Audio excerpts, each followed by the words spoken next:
Alors que Chambertin continue de travailler sur son prototype d'aérotrain, les ingénieurs du ferroviaire classique se lancent dans un nouveau projet.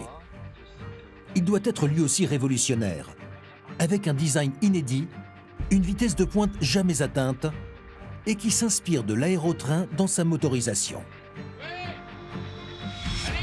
On va penser pouvoir équiper notamment les trains de turbines d'hélicoptères.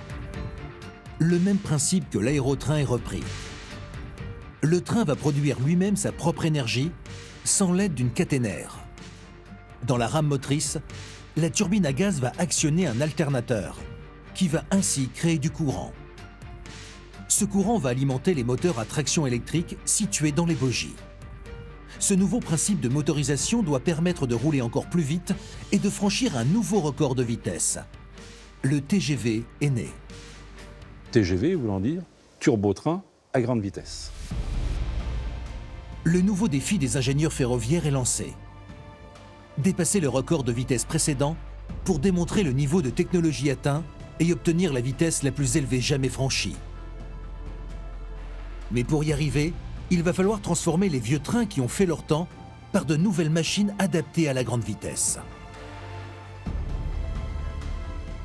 Il fallait abandonner le train classique, il fallait abandonner la ligne mixte voyageurs-fret, il fallait passer à autre chose, quoi. Et la première étape consiste à modifier l'aspect même du train. Pour la première fois, le train n'est pas tracté par une locomotive.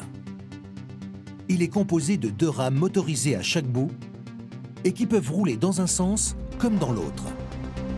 Cet aspect-là est extrêmement important parce que le fait qu'il soit réversible permet de l'utiliser beaucoup mieux. Si les trains vont plus vite, le trafic va s'intensifier sur la voie. Il faut donc pouvoir gagner du temps sur les manœuvres en gare.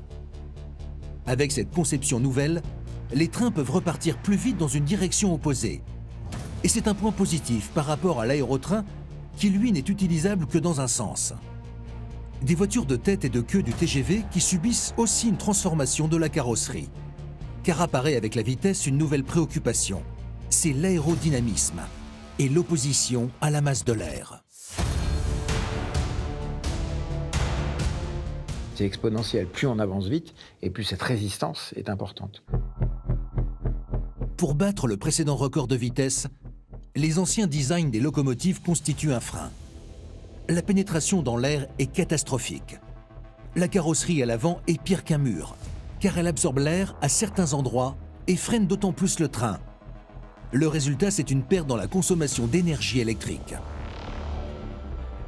Cette résistance à l'avancement est une part prédominante de la consommation d'énergie. Un meilleur aérodynamisme permettrait de réduire de 20% la consommation électrique. Le jeu, c'est éviter que l'air en fait ne décolle le minimum, au minimum de la paroi, des formes en fait que vous êtes en train de dessiner. Et les meilleurs exemples de l'époque, ce sont les designs des voitures. Les carénages épousent de nouvelles formes aérodynamiques. C'est pourquoi Alstom, le constructeur de ce futur TGV, va faire appel à celui qui a dessiné les nouvelles Porsche. Ce designer, c'est Jacques Cooper. Cet employé à mi-temps d'Alstom va transformer la forme des trains. La voiture de tête est tout en longueur. C'est une révolution dans le ferroviaire, mais aussi une nécessité pour ne pas être freiné par la masse d'air. Tout le monde voit bien que lorsqu'on nage, on lutte contre une masse et on fait des efforts en fait, pour avancer contre cette masse-là. Mais avec l'air, c'est exactement la même chose. Dès que vous décollez l'air, vous créez des effets de turbulence. Ces effets de turbulence ont un effet de retenir l'objet. Mais si l'air est mieux transpercé par la pointe avant du train, il peut s'engouffrer entre les voitures, comme c'est le cas des machines précédentes. Une forme qui ne suit pas, vous avez donc une rupture et vous avez un piège en fait. L'air se trouve piégé, rentre donc justement dans cette interface et se trouve piégé. Et ça, c'est ce qui crée en fait donc justement les turbulences et donc la résistance à l'avancement. Alors comment améliorer le train pour franchir un record de vitesse? Quelle transformation doit-on opérer pour que le train pénètre la masse opaque de l'air? Il faut imaginer une seconde révolution. Et elle passera par les bogies. les chariots massifs comprenant les essieux et les roues sous les voitures où se trouvent les voyageurs. Ils changent de place pour se loger entre les wagons et sont accrochés par un cylindre. Résultat, le train ressemble désormais à un long tube d'une seule pièce. L'air n'a plus de prise.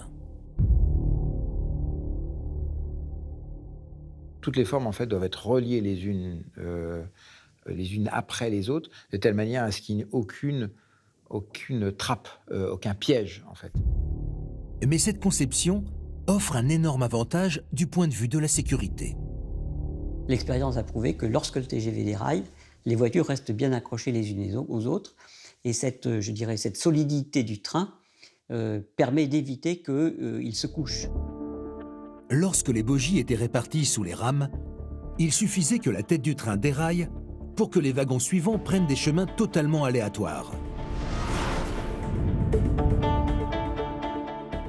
Avec des bogies entre les wagons, le train devient monobloc et les chances qu'il déraille entièrement sont quasiment nulles.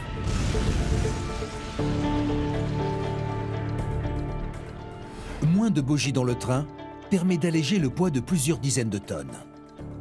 Mais si le TGV est amené à battre tous les records de vitesse, le conducteur doit recevoir une aide supplémentaire. Dans les lignes à grande vitesse, le conducteur n'a plus le temps de voir les signaux. Donc il a fallu inventer un autre système. Sur les TGV, des capteurs sont placés à l'avant du premier essieu et lisent en permanence la vitesse à laquelle est autorisé le train. Aujourd'hui, sur les lignes à grande vitesse, c'est toujours ce procédé qui permet au conducteur de respecter la vitesse autorisée.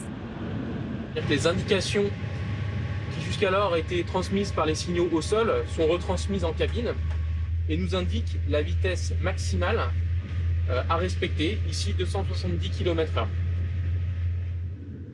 Sans cette invention, le TGV n'aurait pu exister. TVM pour transmission voie-machine a été effectivement une révolution du système ferroviaire et assure depuis une sécurité active des trains extrêmement performante. On a des systèmes de sécurité qui, dans un premier temps, bip pour alerter le conducteur qu'il est en train de dépasser. Et si on n'a pas de réaction, on va jusqu'à un dispositif qui arrêtera le train. Toutes ces innovations sont en place pour assurer le record du monde de vitesse. Et le 8 décembre 1972, le TGV 001 s'élance sur le même parcours que les records précédents dans les Landes. Annoncez la vitesse, 244 Alors, km/h. vitesse 244 km/h. Dans le train, un wagon est rempli de machines qui analysent en temps réel la performance. Les ingénieurs scrutent toutes les données sur le comportement du train. Et tous ont les yeux rivés au cadran de la vitesse du TGV. Et il va rouler jusqu'à notamment la vitesse de 318 km/h. 318 km/h. Les ingénieurs sont sur le chemin du record de vitesse. En développant un peu plus le système de turbine d'hélicoptère, les ingénieurs pensent atteindre les 420 km/h de l'aérotrain. La compagnie dispose à présent d'une nouvelle arme face à l'engouement suscité par la machine de Jean Bertin. Mais nous sommes en 1973. Un fait au retentissement mondial va condamner irrémédiablement l'avenir de l'aérotrain, mais aussi celui du TGV 001. La crise pétrolière provoque un bouleversement mondial. Le prix des barils de pétrole explose. Le pétrole allait coûter cher, ou le gaz naturel, ou tout ce qu'on veut. Les turbines d'hélicoptères, présentes dans l'aérotrain et le TGV, sont de très grandes consommatrices de carburant. Et donc, finalement, cette technique-là, a posteriori, c'est une technique d'échec. Cette crise mondiale va stopper le projet TGV ainsi que l'aérotrain de Jean Bertin. Ça a tué l'aérotrain, ça a tué mon père. Il est mort quelques mois après. Un an après l'arrêt du projet, le brillant ingénieur est emporté des suites d'un cancer.